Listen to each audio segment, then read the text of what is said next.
Hey there, tech enthusiasts! Today we're diving into a common problem that many folks encounter when dealing with older IBM systems. Imagine picking up a vintage IBM System x3650M3 Type 9745 kpg, only to realize it came sans any drives. The dilemma here is whether to opt for an NVMe SSD with a PCI adapter, despite the uncertainty of it actually working. Should you take the route of a SATA SSD with an adapter and slot it into the hot swappable HDD bay? Or is there a better alternative? Let's unpack this problem further.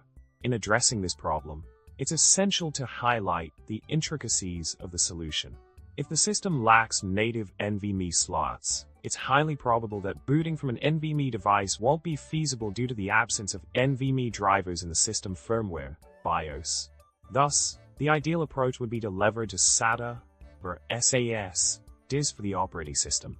While the system may not support booting from an NVMe SSD, rest assured that NVMe SSDs can still be utilized for data storage by installing M.2 modules through PCI adapter.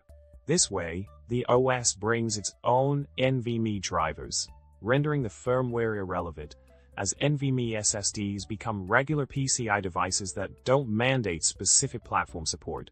Now, let's delve deeper into the solution.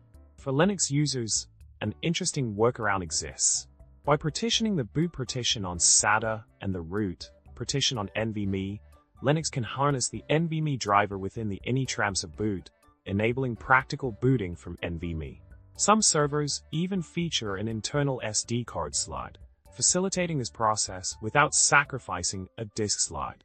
Overcoming the NVMe boot hurdle is undoubtedly achievable with a strategic partitioning setup.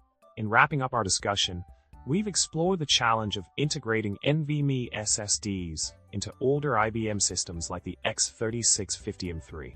While booting directly from an NVMe device might pose limitations, leveraging SATA disks for the OS and NVMe SSDs for data storage proves to be a viable workaround.